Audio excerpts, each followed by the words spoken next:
Howdy everybody, it's me coming to you. No, damn, it's me, Manic Mark, coming to you from the, not hi, it's howdy. Howdy everyone, it's me, Manic Mark, coming to you from the bunker system, located underneath the art villa found somewhere in the jungles of the Midwest. This is not the same video. This is a new video.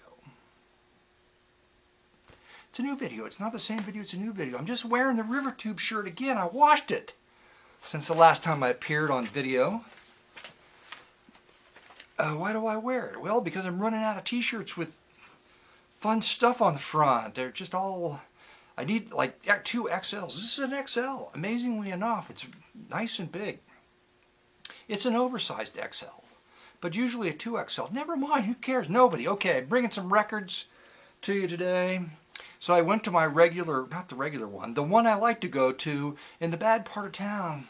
It's really hard to get to because they're building a carnival ride in a big circle, otherwise known as the streetcar thing. They've got the street place all torn up to put the tracks in for the carnival ride in a circle down there. Some of you will be highly displeased that I'm making fun of that deal, but there's an empty subway underneath the city that they finished about halfway, and then they just went, oh, this won't work, you know. Anyway, I'm cutting all that out. So I went there and he was sick. Poor Mike was sick. His store wasn't open, so I thought I'd go on the way home because I had like the shakes. Because I hadn't found any records. They've been very thin around here lately. And I've just reached the point in my collecting where I've collected all the low-end stuff that I see over and over and over, and I have for 4 years. I mean, it's just, now it's just becoming harder to please me. It's just like drugs. You start with the low-end stuff, like heroin, and work your way up to, okay. Now, so I went to the other record store. They usually had the high-priced records there, and I went in and they had rearranged everything. And he's always moaning. I'm into the day of the guy. He's a nice guy, don't get me wrong, but he's been doing this record. He's been selling records for frickin' ever. You know, it's a wonder he's not a basket case, locked up in an institution somewhere. And he's on the phone, and I hear him, goddamn Jesus Christ, those fuckers. I'm the only one in there. Anyway. So I'm like, I brought a big wad of records to trade to my friend Mike, who I know would take all of them just because he's nice like that and give me good traded value. And I'm like, oh, should I really bring these records in? Because I know they're like dollar records. Probably 3/4 of the stack were dollar records, and then you're talking about $3 or $4 records on, you know. After that, I just didn't think, I was pretty sure he wouldn't take any of them, but he seemed like he was in a bad mood as usual, and I didn't want to upset him further. So, but he came back and said, hey, how you doing? I rearranged everything. I've been marking everything down.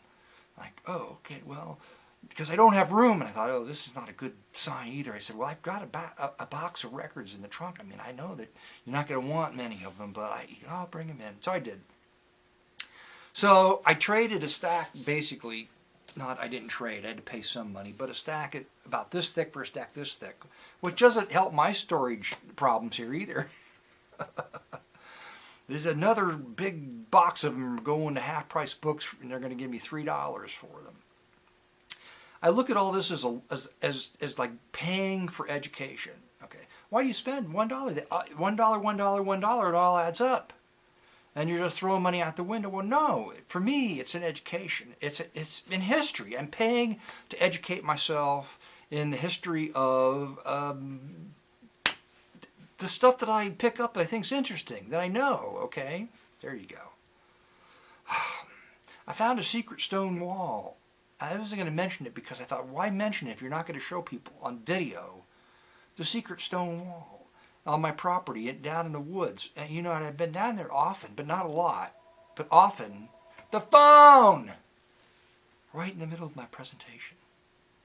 It does that.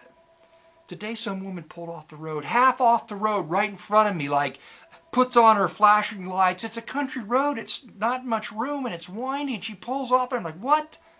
And then I finally make my way by her, and she's on the damn phone, right in the half in the middle of the road. You knew I would complain. And there it is. I'm not complaining as much as the record store guy, though. oh, it's the reminder that your drugs are running out. You know, you got to go pick up new drugs. It's a legitimate phone call. Don't get the wrong impression of who's calling. We just finished watching all of the Breaking Bads back to back on Netflix. Woo, what a ride that was. That's good. That was good stuff. Okay, so where was I going? Oh, the wall. I found a wall in my property, like a 30-foot long. You would hardly know it if you just didn't know what you were looking for, but like I recognized it. Somebody had loose stacked stones at some point. It's all kind of fallen over and it's returning to the earth, but it's not with the hillside. There are roads. There are roads, like a county road, right behind my place. That's how my property line was delineated by a county road. And unless you were looking for a road, you would have no idea because it's just all but completely gone. But I found this 30-foot row of stacked up fieldstone, but it's stacked up going downhill. Like, okay, I've been in the woods all over down there, but I've never seen anything like it, including, of course, right behind the house, but it's all stacked up and down the hill. Why up and down the hill? Why would they divide property like that? I don't know. Anyway, that's a mystery. You going to go right to the records, or are you just going to keep babbling? I know there's something else, but I can't think of it. Anyway, okay. Oh, so anyway, in the record store, he had gone through and marked everything down. So I got a bunch of stuff marked down. And then I bought splurged on one fun thing that I think I'm actually going to like. You know, this is the place I always go to. Well, I'll splurge on this. And I come home, I was like, oh, that was really not worth the money. Okay. Faron Young, I've had his records before I get rid of him. Because he's somewhat well known. I don't know. But anyway, I've had this one with Faron Young and his band, all autographed by the band. Okay, Faron Young and his band, Private Press, where are they at? Nashville, Tennessee. Anyway, just picked it up. It was $1. This is a crazy cover, okay. The worst of Morris Gardner, he's a piano player, all right. There's a lingerie model sitting on top of his piano who's credited on the back cover as Girl on the Piano, Joyce Miles. Joyce Miles, Girl on the Piano. There's songs on here titled Weep No More, My Robot, Afternoon of an Idiot, but also Laura, and Mamba Loves Morris. So I don't know if it's, the notes don't read like he's like a comedy act. All right. First made history, Pompey. Why did he not use chords when playing the piano? Morris laughingly replied, chords are for kids, but genius needs no such barrier as being reduced to playing chords. All right.